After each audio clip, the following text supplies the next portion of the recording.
De volta com o Jogo do Poder, recebendo o líder do Partido Solidariedade, deputado Áureo, contando com a presença do advogado Cláudio Mendonça.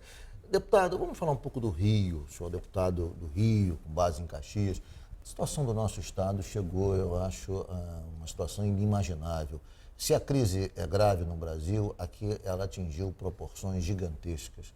Quer dizer, há comprometimento dos serviços básicos, serviços públicos básicos, desde a segurança ao atendimento em hospitais, enfim. E não há, nesse momento, não se vê uma luz no fim do túnel, não se vê uma saída concreta, objetiva, para os próximos meses. Começou-se a se falar, inclusive, na possibilidade de impeachment do governador Pezão. Essa é uma hipótese já aventada, já há projetos na vários Assembleia. pedidos de intervenção federal também. Pedidos de intervenção federal, o deputado Hugo Leal protocolou. Ou seja, há uma situação de acefalia quase do Estado. Como é que o senhor está vendo esse quadro e que tipo de contribuição o Congresso Nacional pode dar, e os deputados do Rio de Janeiro, especialmente a bancada do Rio de Janeiro, podem dar para contribuir para o Rio sair dessa situação que é aflitiva?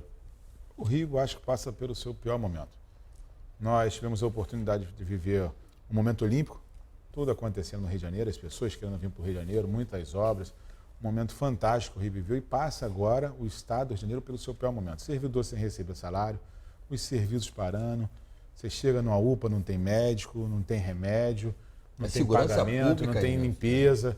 Segurança pública vivendo um caos, hoje ainda mais na Baixada Fluminense, um número assustador na segurança, o arco metropolitano, como notícias, sempre colocada na mídia.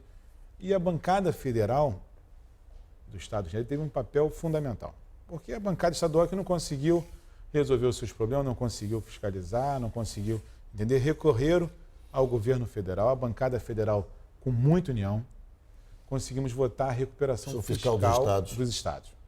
Foi um tema difícil porque queriam outras bancadas achando que estava privilegiando o Rio de Janeiro, e aí você tem que começar a conversar, dialogar, convencer outros estados a dar o socorro ao Rio de Janeiro, a ter recuperação fiscal. No caso, Rio, Minas teve que ser e Rio Grande do Sul, né? 3 estados, você tem 27 dentro da federação, e aqui foi fundamental, aprovamos em Brasília com muita luta. Eu fui ali do Solidariedade, foi autor daquela emenda que não deixava penalizar o servidor público de pagar 11% para no mínimo 14%, e travamos um projeto um dia, entramos em discussões de novo, porque acreditamos que aquilo você não pode penalizar o servidor público nesse momento. A Assembleia acabou aprovando.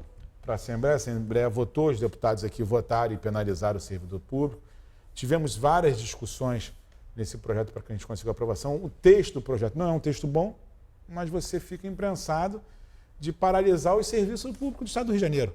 Então a bancada teve que se reunir, atender essa questão do Estado, votar a recuperação fiscal, entendendo que não era o melhor caminho, mas você tem que salvar o Estado do Rio de Janeiro. Também não sei se o Estado não desenvolveu o papel dele de gestão pública, de controles de gasto, de desonerar um pouco essa máquina pública com tantos cargos comissionados, tantas secretarias, não vai mudar. Não há dúvida que não fez. A gente tem que ter clareza que tem que ter uma gestão eficiente, comprometida, os deputados estaduais comprometidos com a fiscalização do recurso público. Tenho certeza que os deputados estão debatendo isso, têm feito uns esforços importantes, mas a gente tem que ter união, tanto da bancada federal, da bancada estadual, da bancada no Senado, para que a gente possa fazer um plano de recuperação efetivo para o Estado do Rio de Janeiro. Eu defendo a intervenção na questão da segurança. Já foi protocolado um pedido. Já foi protocolado um pedido. Acho que é segurança e saúde. Segurança e saúde. Mas a gente não pode viver esse caos que a gente está vivendo na segurança pública. Mas na sua avaliação, o governo federal vai intervir? Na minha avaliação, o governo federal tem que intervir, pagar a folha da segurança pública. Mas não é uma intervenção total, é uma intervenção total. Pontual nesses dois setores. Pontual. Você tem ideia, quando a gente realizou os Jogos Olímpicos aqui no Rio e realizou a Copa do Mundo, não teve a intervenção do governo federal de mandar aqui e melhorar nossa segurança pública? Sim. Por que não tem que ter agora? A gente está vivendo uma tremenda guerra instalada no Rio de Janeiro. É uma situação mais grave. O domínio do tráfico está dominando o Estado do Rio. Essa semana encontraram mais de 60 fuzis no aeroporto entrando no Rio de Janeiro. Você vê fuzis de do Galeão. Cerca de 60. Comprado em lojas. Em lojas. Cerca, se eu não me engano, de 4 bilhões de reais. Você vê como eles estão se armando, como estão se preparando. Encontraram agora, quantos chegaram? Há uma força aí, né, paramilitar, olha, é um exército. Mas pegou essa carga agora. Quantos já entraram? Exato. Aí o governo federal não tem que se mobilizar, não tem que colocar aqui a Força Nacional de Segurança e entender o que está acontecendo e com o dinheiro. patrulhar melhor as fronteiras, né? São armas compradas em boutique. Porque 40% quase do turista que chega no Brasil chega pelo Rio de Janeiro. O cartão postal do Brasil é o Rio de Janeiro, é o Pão de Açúcar, é o Cristo Redentor. Se a gente não cuidar do Rio, a gente não está cuidando da imagem internacional do Brasil. Evidente. Então, o governo federal tem que atuar, tem que ter força nacional, tem que ter investimento em segurança pública, investimento em viatura, investir no nosso policial militar. Sim. Tem que investir no nosso policial militar do Estado do Rio de Janeiro, aumentar o efetivo e salvar programas importantes, como a UPP foi um programa importante que deu certo, mas foi abandonado. Agora foi abandonado. Foi abandonado Deputado, sem nenhuma gestão que hoje como virou um é que o senhor caos. está vendo o quadro de razia, de vazio político? Não temos lideranças mais. Quer dizer, na verdade, há muitos anos, em todas as campanhas para o governo do Estado, para as prefeituras, despontavam nomes com potencial e apareciam prematuramente já como pule de 10 para uma eleição. Nós vislumbramos 2018, na sucessão do governador Pezão, sem nomes. Na verdade, nós temos um ex-governador preso, nós temos, enfim, e não aparecem nomes assim com potencial que inspiram a confiança dos cariocas. Como é que o senhor está vendo essa situação tão assim, frustrante para o eleitor do Estado do Rio? Um vácuo, como disse o Cláudio. Eu acho que a gente vive a maior crise. E na crise não dá para você surgir, não dá para ter um salvador da pátria. Você acha que vai aparecer um outsider que não é da política, um homem de de fora, fora, né? que vem para cá e vai ocupar esse espaço? Eu acho que o problema da política você resolve como político. Sim, Não dá para você falar, não é da política, mas está fazendo política. sim. Né? Essa foi a invenção que eles tentaram criar, de eles tentar se distanciar da política, mas é com a política que você muda, é com a política que você bota o médico no hospital, que você cuida de segurança Faz a negação pública, da política, mas é através política dela que se apresenta. que apresenta. Então, eu acho que esse cenário vai acabar também. Essa bolha que criaram, em 2018 já morreu. Porque os problemas se resolvem com soluções políticas, com debate, com enfrentamento político, com diálogo. E eu tenho certeza que vai ter uma liderança em 2018. Quem é essa liderança? Não foi descoberta ainda. Não, mas o tem uma cenário questão, hoje, deputado. o cenário hoje é muito Tem negativo. uma questão que é gravíssima. O número de eleitores que efetivamente votam em algum candidato está diminuindo significativamente. Na eleição do governador Pezão, o número de votos brancos e nulos foi maior do que o número de votos que ele recebeu. Então, há, de certa forma, por parte da população, né? uma postura refratária em relação à política em geral. E, ao mesmo tempo, uma enorme indignação que faz com que as pessoas vão para a rua sem liderança, sem partido político. Ou seja, há uma enorme desagregação em relação à participação política. Então, como é que se resolve isso? Isso talvez seja um dos maiores problemas que o país está vivendo e que outros países do mundo também estão enfrentando essa questão. Você viu assim, a gente vive uma grande crise devido à corrupção no estado do nosso país.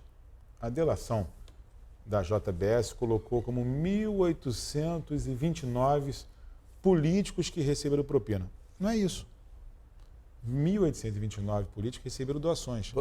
Dos seus partidos. O partido foi lá e enviou. Você não pode falar que um recebeu R$8 de criminalizando. R$84. Está criminalizando todo tipo de financiamento, inclusive ilegal, está se criminalizando. Te juntando tudo no mesmo balaio. E achando que todos os políticos são iguais. Não é isso. E a população vai separar. Claro que a gente vai viver um momento em 2018 muito delicado, porque eu acho que a população não vai querer votar. Você acha que vai ter uma grande renovação das bancadas? Vai haver uma... Ou você acha que essa situação, esse desencanto, pode levar a isso? Ou seja, eu tenho clareza que a gente vai ter a maior renovação política da história. Né? O eleitor está mais consciente, está participando, está no diálogo. As mídias sociais aproximam o eleitor. A democracia tem que ser participativa, ele tem que interagir. O senhor é pelo financiamento público? Ou porque hoje nós estamos... Hoje... Só pode ter a ver o financiamento individual? Hoje o financiamento é individual de pessoa física. Fundo partidário. E fundo partidário, que é um financiamento público. Né? Eu defendo hoje, pelo cenário que estamos vivendo, o financiamento público. Não acredito que é o melhor caminho. Só que o cenário que foi estado no Brasil só tem esse caminho.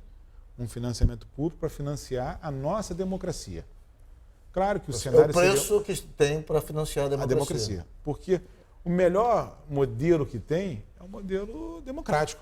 Nosso tempo está se esgotando. O deputado tem uma iniciativa, uma PEC, eu fui fazer o dever de casa, que é para facilitar as iniciativas populares de lei. De a população poder apresentar projeto de lei. Você não pode recolher 1 milhão de assinatura, 2 milhões de assinatura para apresentar um projeto de lei. Se com um deputado você elege com 100 e poucos mil votos, a população tem que ter ali o direito de apresentar com um menor número de assinaturas projetos de iniciativa popular e defendemos isso na Câmara. Nosso tempo se esgotou, foi um prazer enorme recebê-lo aqui no Obrigado. Jogo do Poder. Espero que volte outras vezes para a gente continuar esse debate, tá bom?